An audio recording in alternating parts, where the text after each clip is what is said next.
Yo, what is up, guys? It is the man in the can, and it is Super Pigman here today, and today we will be watching and talking about some of the Outer Worlds lore. So this is a new game that has not been released yet and will be coming out this year. That is a single player RPG game that I am actually looking really forward to. This game will be developed by the original creators of the first Fallout and Fallout New Vegas. So expect a lot of, similarities, a lot of crossover type of things, a lot of old ideas that they probably are going to put into this new game. Anyways, without further ado, let's get into this video.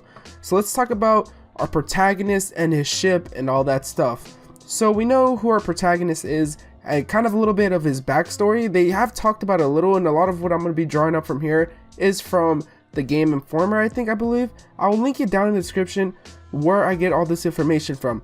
But let's talk about it for our protagonist. All we know about him is that he was put into cryo sleep, which, if you guys don't know what cryo sleep is, it's this really sci-fi type of thing where you're pretty much frozen and you're put to sleep.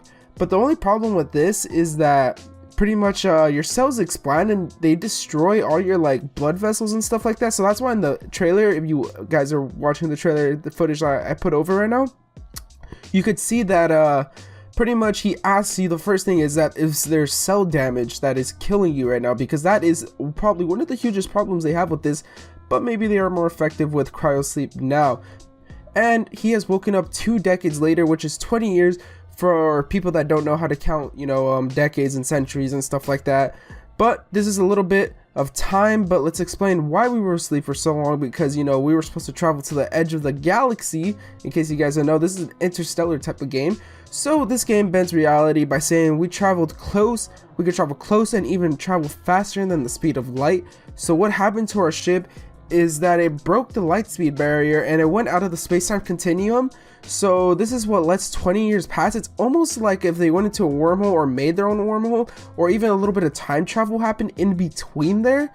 We still don't know the whole entire gifts and stuff about that, but I'm guessing it's a wormhole that we either pass through, or it's some type of time travel we did. This is what we know so far about our character that we will play as. Now, let's get into pretty much the world and the specifics. So in this universe, World War I happens, but for different reasons than what happened in our society. We know in our society, it happened because, pretty much all the alliances and the Serbian king getting killed, and, pretty much, I think it was Austria-Hungary getting involved, and then, France gets involved, and then Germany, and then, it's pretty much like the end of all monarchies type of thing. But this leads to World War II not happening. So this means that the Treaty of Versailles was different. The outcome was entirely different. We don't know what type of outcome happened, but we do know that it doesn't lead to a Treaty of Versailles, which is the main reason World War II happened. This also leads to some acts not being passed by the US, mainly the ones that don't let monopolist groups group up and fix prices. In this universe, pretty much, let's just say that the Roaring 20s just continued on happening. Pretty much the Great Depression never happened. And the main thing that, helped with the Great Depression and stuff like this, in case for people that don't know, because this game does base off a lot of history and stuff for the lore wise, is that when the Great Depression happened, we pretty much saw that capitalism had failed if it wasn't checked regularly. So we need to make sure that these capitalist people that were in control of, let's say, resources and everything, didn't fix the prices with other people. Because think about it, if Verizon fixed their prices and the telephone companies fixed their prices to make phones and stuff like that, that means they can pretty much change the price when they want and how they want it, and it would pretty much cause a lot of problems for our economy. And pretty much what ends up happening is that none of these things get passed. So capitalism just keeps on expanding, and it pretty much puts capitalism on an overdrive. And so our story begins with corporations coming out into this intergalactic age and coming to every planet with this capitalism idea of, oh, we're gonna harvest all the minerals here, and we're gonna make everything great, and do all that type of stuff. And it pretty much leads to corporations going to the edge of the galaxy. You could think of it as the frontier of the frontier, pretty much.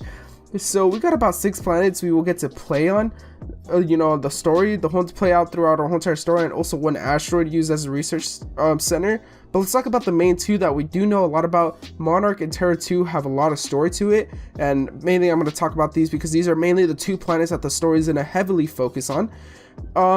So let's talk about Monarch. Mainly Monarch has the most interesting story, with this place being out of the board's view.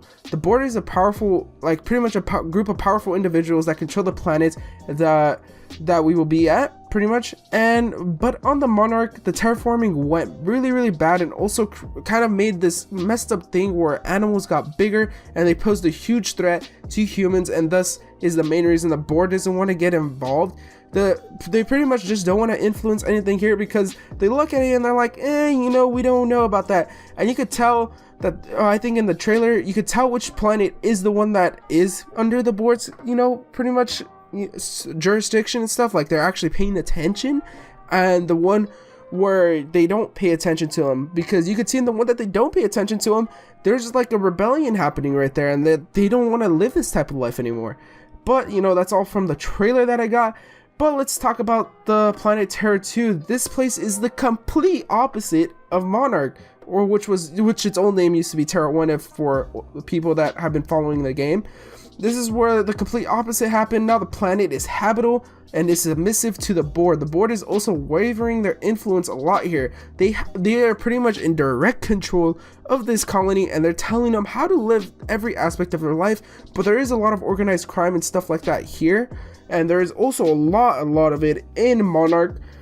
They control a lot of what the people do and make them work, because it's like almost in Kenshi in the United Cities, how being poor is almost like illegal and comes with repercussions, because, you know, you don't want someone who's poor in this type of capitalist society that pretty much your whole entire government depends on, you know, the capitalist society. But there are some cool things that, you know, the devs have been talking about. You know, they kind of did try to die down the hype a little, because they don't want to overhype the game and kind of just, you know, represent it wrong to the people that want to see this. But personally, I am very excited. He mentioned that there's just like a Bill Gates of the whole entire like universe. He bought one colony by himself, and I'm guessing that there's some type of like, you know, pyramid scheme behind like how they buy like colonies and everything like that.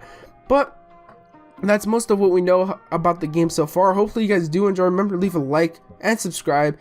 We're on our way to 500. This is a new topic that I'm going to be covering a lot. I'm going to try to cover more and more videos, or try to make more and more videos on the outer worlds and stuff like that. So hopefully you guys do enjoy. Peace.